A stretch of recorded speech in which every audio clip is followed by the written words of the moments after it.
Are we being controlled by the government, the media, the elite? Given a supple amount to look forward to tomorrow, but just hamsters on a wheel? Grinding on that wheel, spinning it, but ultimately stuck? Whether for your attention, patronage, loyalty, or submissiveness, most everything is fighting for or against you in some way or another.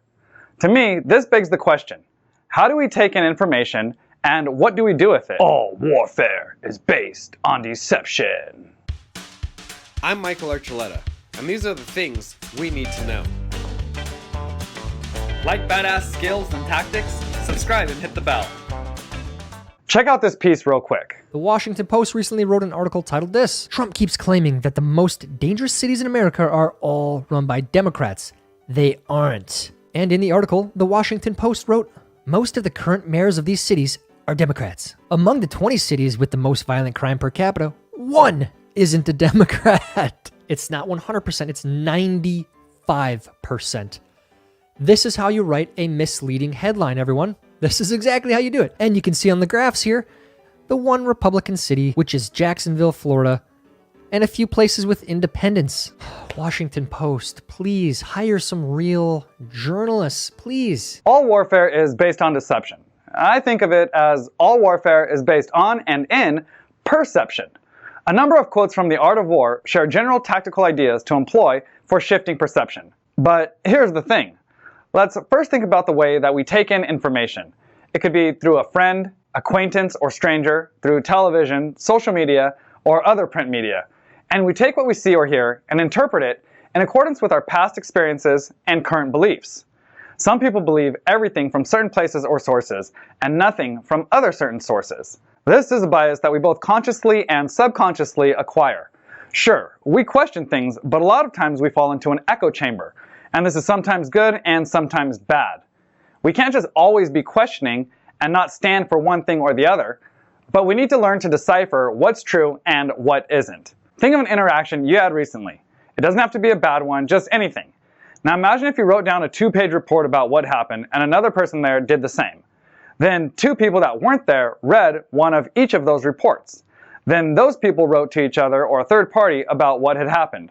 How much would the story change? Aside from how people take the information in, there are truths and lies. There are at least two sides to every story. There are likely many more. And there's our recollections, and there's also reality.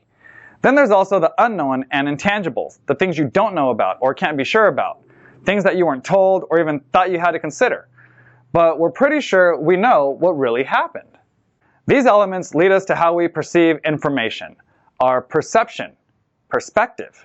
These military devices leading to victory must not be divulged beforehand. Now the general who wins a battle makes many calculations in his temple ere the battle is fought. The general who loses a battle makes but few calculations beforehand. Thus, do many calculations lead to victory, and few calculations to defeat? How much more no calculation at all? Before armed conflicts, there are the conditions, circumstances, and situations that are very real, but also shown to us in certain ways. Limited information, slants, or opinions. And within that, there are escalating encounters, also real and perceived. And again, the things we don't know. And if people share information in certain ways, it will make you think a certain way. And the more you think that way, the more likely you are to follow whatever it is they want us to do. What's the saying? If you control the mind, you control the people? Mental, physical, and psychological conditioning. Again, this is done by sharing or omitting specific information, opinions or biases, and the delivery and reception relation. And that puts us in a gray area, in which nothing was black or white in the first place. And this is why intelligence in the decision-making process is critical. Thus, what enables the wise sovereign and the good general to strike and conquer and achieve things beyond the reach of ordinary men is foreknowledge. Now this foreknowledge cannot be elicited from spirits. It cannot be obtained inductively from experience, nor by any deductive calculation. Knowledge of the enemy's dispositions can only be obtained from other men. Not only do our political and military leaders receive information this way, we do too, through other people, from other men or women. Hence the use of spies, of which there are 5 classes. 1. Local spies. 2. Inward spies. 3. Converted spies. 4. Doomed spies. 5. Surviving spies. Now, we may not have an intelligence agency at our fingertips, but we do have all of those types of spies or people. And if we want to make more enlightened decisions, we need to learn how to discern information from all of those spies and how they relate to us. Friends, people familiar with an area, friends of the opposition, people in the opposition that are angry with them, and other active doers in your life, social media, mainstream media, official statements, and so on. When these 5 kinds of spy are all at work, none can discover the secret system. This is called divine manipulation of the threads. It is the sovereign's most precious faculty. Real quick, a specific note about converted spies. The end and aim of spying in all its 5 varieties is knowledge of the enemy, and this knowledge can only be derived in the first instance from the converted spy. Hence, it is only the enlightened ruler and the wise general who will use the highest intelligence of the army for purposes of spying, and thereby they achieve great results. Spies are a most important element in water, because on them depends an army's ability to move. So, what should we do?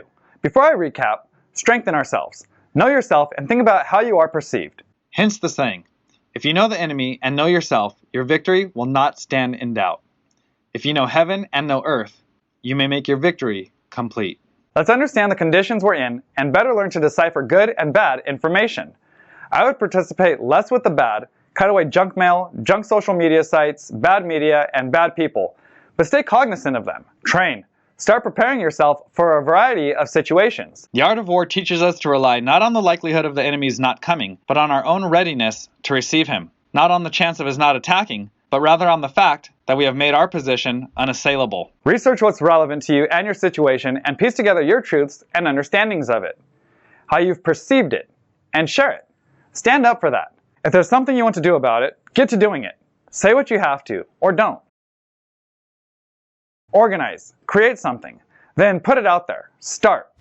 Check out this video next. It really ties in well with this one. Thanks for watching. Until next time, stay badass.